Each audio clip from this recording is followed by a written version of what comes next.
Welcome to Betrayal Affairs. In today's video, they say forbidden desires don't just whisper, they haunt. The things we're not supposed to want are often the ones that carve their way deepest into our souls. But what they don't tell you is what comes after. After the boundary's been crossed. After the breathless silence. After the first lie, the first secret, the first time you realize you can't ever go back. This isn't a story about an affair, it's a story about consequences. About how love can turn into a shadow of itself, and how guilt can become your only companion in the dark.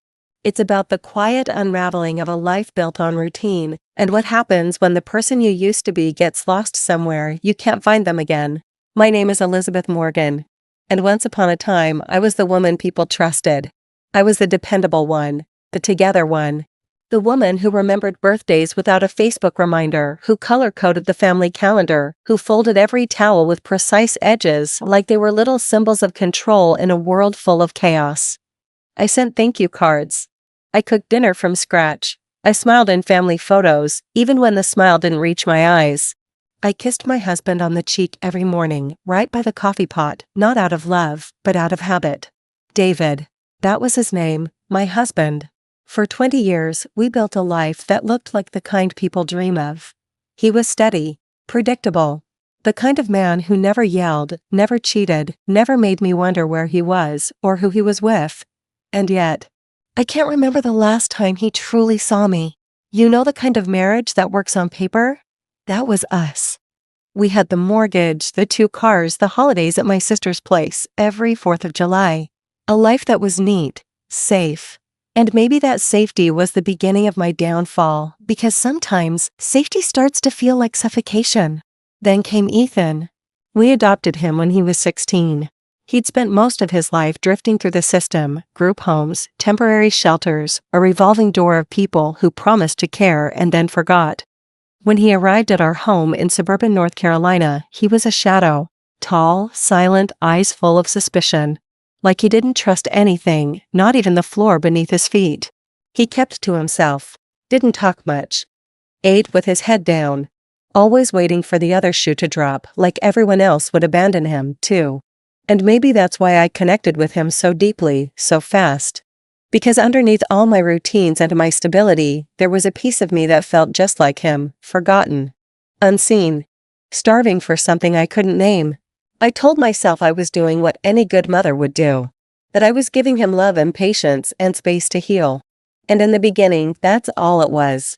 I helped him with homework, cooked his favorite meals once I figured out what they were, bought him a new winter coat without asking too many questions when he flinched at the price tag. But slowly, something changed. He began opening up, piece by piece. Like a locked drawer being cracked open, he started letting me in. One night, I found him sketching in the living room, beautiful, haunting images. And he smiled, really smiled, when I said they were amazing. Another night, he asked me to sit with him while he watched an old movie he loved. And I did. And I laughed at all the wrong parts just to hear him laugh too. And somewhere in the middle of those ordinary moments, I stopped feeling like his mother. It wasn't sudden. It wasn't dramatic. It was slow. A drip, drip, drip of intimacy that didn't belong to us. I ignored the warning signs. Told myself I was just imagining it. That he just needed attention, structure, kindness. I convinced myself that the quickened heartbeat I felt whenever his eyes lingered too long was nothing. Just maternal concern. Until that night. David was working late. He always worked late during tax season, and I was cleaning up dinner. The house was too quiet. Not the kind of quiet that feels peaceful, the kind that feels wrong, heavy, dense. I told myself I just wanted to say goodnight. That's all. But I think, deep down, I already knew something was coming. I walked upstairs.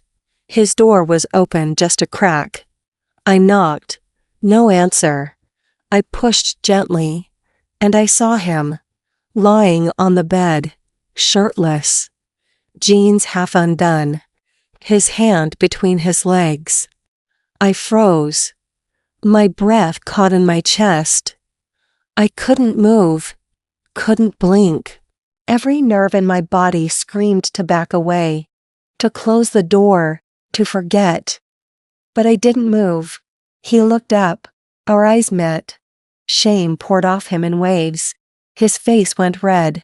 He fumbled for the blanket, yanking it over himself like a child caught stealing cookies. And still, I didn't turn around. And then, God help me, I stepped inside, closed the door behind me. He didn't speak. Neither did I. The silence was thick, choking. My heart pounded so loudly I thought he might hear it. And then I said it. It's okay. 2 words. 2 damning words. I still hear them in my nightmares. Because it wasn't okay. None of it was. But the way he looked at me, not like a child, not like a son, but like a man drowning in loneliness, and I was the first person who ever threw him a rope. I don't know what happened next, only that I reached out, that my fingers brushed against his cheek, that he kissed me, soft, terrified, desperate, and I let him. I kissed him back. It only lasted seconds, but those seconds detonated the life I had built. In those seconds, I became someone else, someone I didn't recognize, someone I didn't want to be and couldn't stop being. After that night, everything changed. I couldn't look at myself. I couldn't face David. I couldn't face Ethan. The house became a museum of silence, every room echoing with guilt. David sensed it. Of course he did. He wasn't stupid. He asked if something was wrong. I said I was tired. But the truth is, I was wrecked. Then, a few nights later, Ethan came downstairs. It was almost midnight. I was sitting at the kitchen table with a glass of wine, trying to drink the shame away. He stood in the doorway, hands trembling. "We need to talk," he said. I didn't look up. "We can't," I whispered. "It's wrong." He stepped closer. "It wasn't a mistake. I know you felt it too. I've loved you since the day I got here." My hands shook. I wanted to run. I wanted to scream. But the fire inside me was back, and it was consuming me. Then the front door opened. David.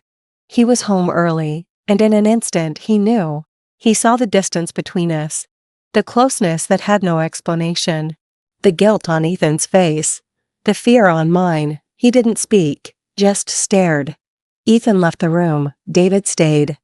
Later, after hours of silence, David asked me a question that shattered me. "What happened between you two?" I couldn't lie. I didn't tell him everything. Just enough. Enough to break his heart. Enough to end it. He left that night. Took a bag, the dog, and didn't look back. The divorce came quickly, efficiently, like a checklist being completed. He kept the house. I moved into a 1-bedroom downtown. A friend offered me her guest room for a while, but I couldn't sleep under someone else's roof. I didn't deserve comfort. Ethan moved out too. We never talked again. Not really. One time, months later, he messaged me. "You ruined everything." He was right. I ruined everything. I thought it was a moment, a flicker, a mistake we could forget. But some things don't stay buried. They fester, they rot, they consume. Now I live alone. I work at a small accounting firm. No one knows what I did. No one asks. I keep a photo of David and me on my desk, back when we were young and everything still made sense. Sometimes I look at it and wonder who that woman was. The one with the smile and the neat handwriting and the big dreams. I don't know if she ever really existed, or if she was just a mask I wore. I'm not telling this story to be forgiven. I'm telling it because sometimes the worst thing you ever do is the thing you never saw coming. Because love, when twisted by grief, loneliness, or desperation, becomes unrecognizable. And sometimes being truly seen by someone is what destroys you.